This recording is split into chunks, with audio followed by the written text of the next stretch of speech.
This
you today on a topic of sin and salvation. And this topic is actually a big topic. In the Bible college, even on one doctrine called sin, in Greek it is called hamartolos. Okay? It's a doctrine where a college students, theological college students would spend learning on sin for 1 semester. And a semester has got 6 months. It's a 6-month course, or some people go to the extent of even a year studies of sin. And what is the wages of sin, the result of sin? Those few points I would like to share with all of you. So all of you can, since all of you have pen and notebook, you can even write down, so that you will be able, you can go through and then learn anew, even after we finish our revival meeting today. For your future reference, you can write it down, or else, even if you listen attentively, it's still fine, okay? But I would suggest all of you, if you could write it down, to please write it down so that you can learn later as well. And so now, and salvation. Okay, revival meeting, the wages of sin is death. But salvation is the free gift of God. Free gift of God. But sin is death. But salvation is life. Give. What is this gift? It's an eternal gift. Again, not just a gift. It is an eternal gift. Life eternal gift. Okay? Salvation is life eternal gift. Freely given by God. But the first word we see, sin. The word consists of only 3 letters. S-I-N. But this is what calls people to death. It's so dangerous, okay, that we must know about sin. And so I want all of you to listen to me attentively, to learn about what is sin, what is salvation, and all, okay? Now first thing we are going to learn is about sin. And so we will begin with a question. We will begin with a question, and when I ask you, don't just listen, you can question to yourselves and try to find the answers to this question. What is sin? The answer is written right there in the PowerPoint. So you may look at this carefully and then write it down if you wanted to write as I say. What is sin? The question is so simple. Am I right or wrong? Is not the question simple? Simple. The question is very simple. What is sin? We are going to define, and we are going to learn first about what is sin. If we don't know what is sin, there is no point of going deeper into the studies of sin. And so we will first try to understand together to let you know that these are the sins that we have committed mostly. And we tend to commit again and again. But God wants all of you to be careful about what is sin. And God wants all of us to avoid committing sin that we have frequently and oftenly committed sin in our life. We cannot be totally be free from not committing any sin. As long as we are here on this earth, we will be committing sin. We will be committing sin again and again. But it's our duty as a child of God to confess ourselves before the Lord, and we must make a proper decision never to commit again the kind of sin that we frequently commit. And so these are different types of sin, and we will move on to another point. And it is under types of sin. Okay? Still under sin. We are still under sin. We have different types of sin. And types of sin here. Again, another type of sin we have seen is sin of commission and sin of thought. omission. Okay? I want you to write it down, this definition. Sin of omission, I will explain it to you. What does it mean, sin of omission?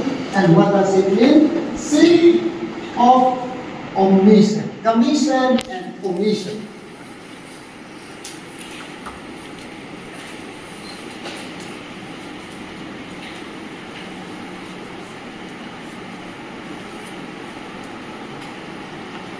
Sin of commission, sins of commissions are when we do what we are commanded not to do. Very simple.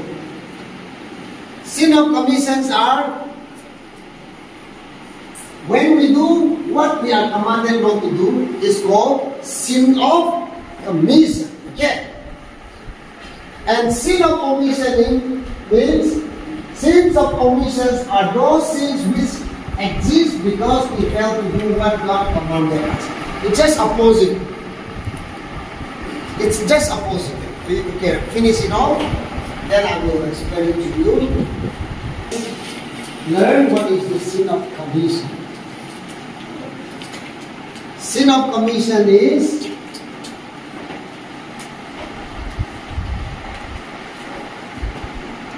sin of commission are when we do what we are commanded not to do. We are commanded, we are told not to do it.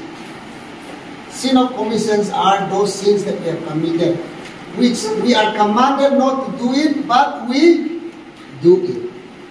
Okay? We do what we are asked not to do it. Those sins are called sins of commission. Okay? Sins of commission are those sins that we commit, what we are asked not to do it. That is called sin of commission. And omission means we are asked to do it, but we don't do it. Right? We don't do it. That is called sin of omission. Again, I will tell you as an example. Love one another. That is what God said. Yes or no? Jesus said, love one another. But we don't love one another. And what is that sin? Sin of omission or sin of commission? Omission or commission? Commission. Girls, omission or commission? Commission. Boys, omission or commission? Huh? Only said commission, sin of commission. Children, obey your parents in the Lord, for this is right. But children were not obedient. What is that sin? Again, that is also sin of omission. God said, do it, but you don't do it. So you are omitting. Yes or no? You are omitting. That is called sin of omission. Okay. Don't fight. But you begin to fight with one another. You are fighting. But the Lord said, don't fight. Don't argue. Just example, okay? But you are doing it. And what is that sin? Sin of commission. You are making yourself to do it. But you are asked not to do it. Right? So, the sin of omission and commission is just opposite. Okay? One is asking you to do it, but you don't do it. And that is called sin of omission. You are asked to do it, but you did not do it. And that is what? That you are doing it. That is sin of commission. Don't do it, and then you do it. That is called sin of commission. Do it, but you don't do it. That is called sin of omission. So, have you cleared about this? What does sin of omission and sin of commission is? Now, another question for you is this. What is the kind of sin that you committed the most? Whether you have committed the most sin of commission or sin of omission. What kind of sin have you committed the most in your day-to-day life? Sin of omission. Huh? Sin of omission. Sin of Omission. Okay, boys have committed the most sin of commission. And what about girls? Commission or omission? Huh? Omission. Okay. Depends on You and me, individually, okay? What kind of sin you have committed the most? I don't know. Only you will know. All of us will not be the same. Some will commit more sin of omission, and other group of people will commit more sin of commission. It depends on a person, okay? But I want all of you to know that there are different types of sin, and two specific types of sins are that: sin of omission and sin of commission. And sin of commission is that sins that are when we do what we are commanded not to do. That is called sin of commission. And big tree is also there, right? And it has got big branches, yes or no? And the pictures that you see that looks like light bulb is not exactly light bulb in the tree, okay? Is there light bulb in the tree? No. That is picturing or talking about Adam and Eve at the time when they were in Eden Garden. Okay? So, and you have to learn the story of how sin entered. Yes or no? Through Adam and Eve. Yes or no? Through one man. The Bible says through one man. Who is that one man? Who is that through one man? Adam. Yes or no? Through one man, sin entered into the world. And through one man's righteousness, we are justified again. Again, through sin entered into the world through one man, so also through one man's righteousness, we are justified. And we are redeemed. Okay, that I want all of you to know. So now coming back to this question, how did sin enter into the world? It's so simple. Sin originated from Eden Garden. And through one man, as according to the scriptures, sin entered into the world. And that one man is none other than Adam. And his wife, let us say, Eve. Because of them only, sin entered into the world. Okay?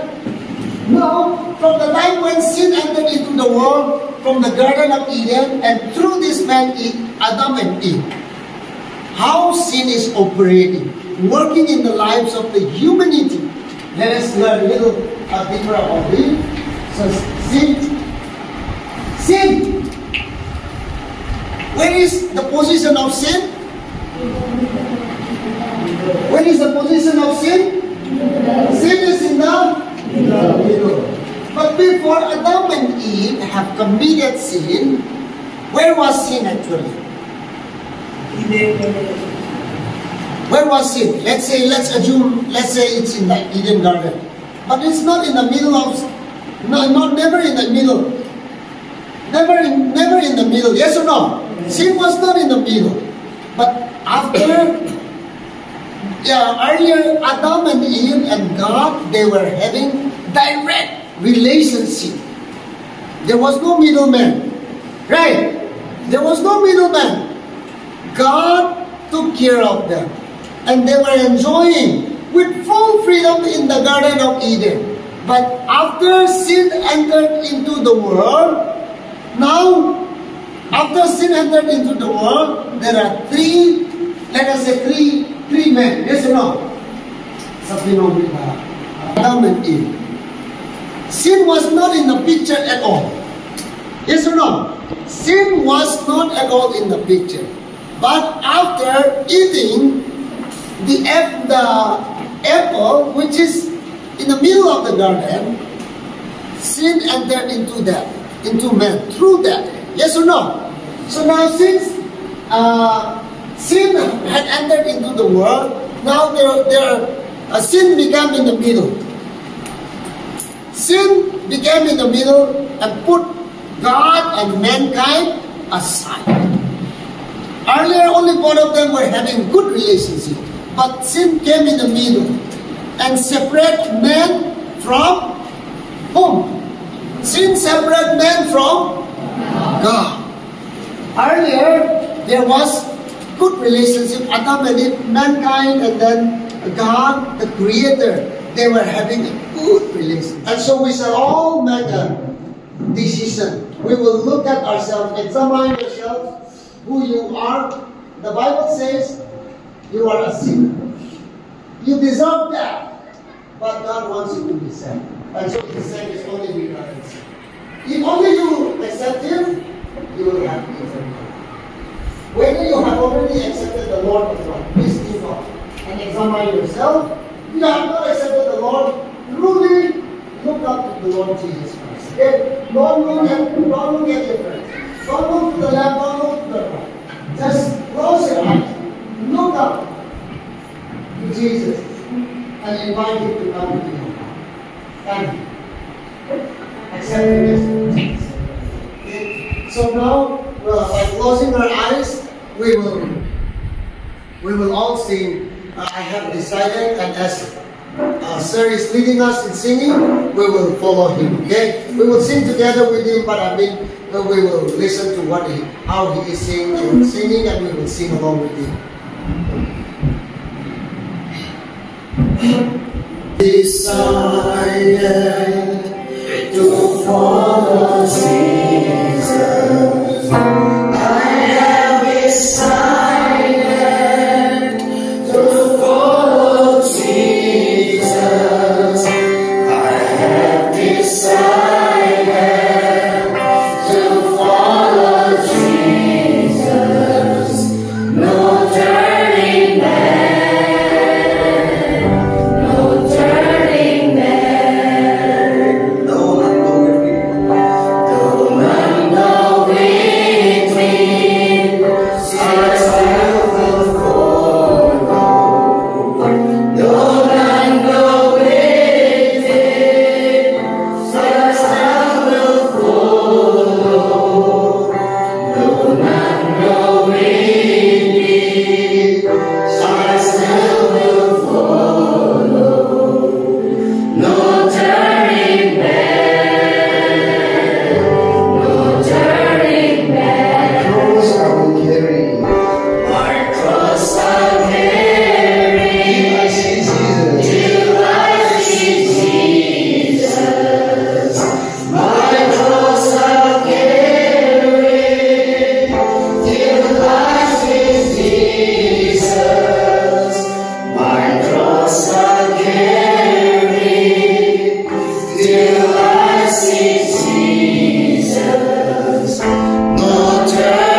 come together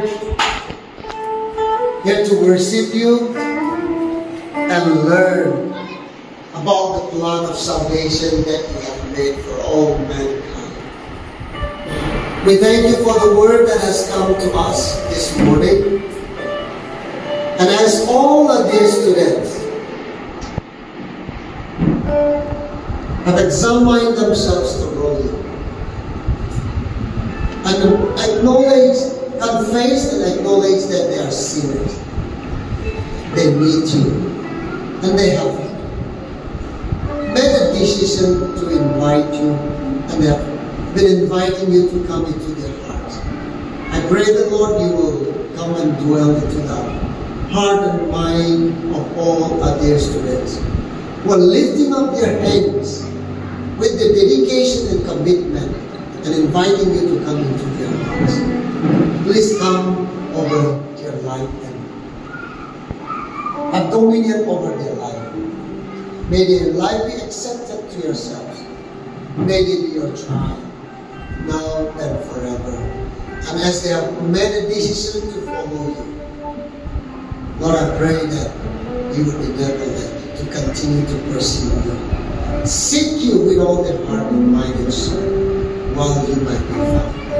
And I pray that, God, nothing will stop them. And Lord, nothing will pull them back from following you. As they have decided to follow you, I pray that, Lord, you will continue to strengthen, empower all of them to be able to fix their eyes completely on you and you alone till they see you in person. Thank you so much, dear loving Father, for the wonderful thing that you have done in our life and the plan of salvation that you have laid for all of us. We now believe and we know for sure that, Lord, we are now yours and we will be yours forever and ever. Help us to live a life acceptable in your sight and help us, O Lord, that we might be free from the kind of sin that is entangling us and that we have been committed every now and then. Help us to live a perfect life that may bring glory and honor to you.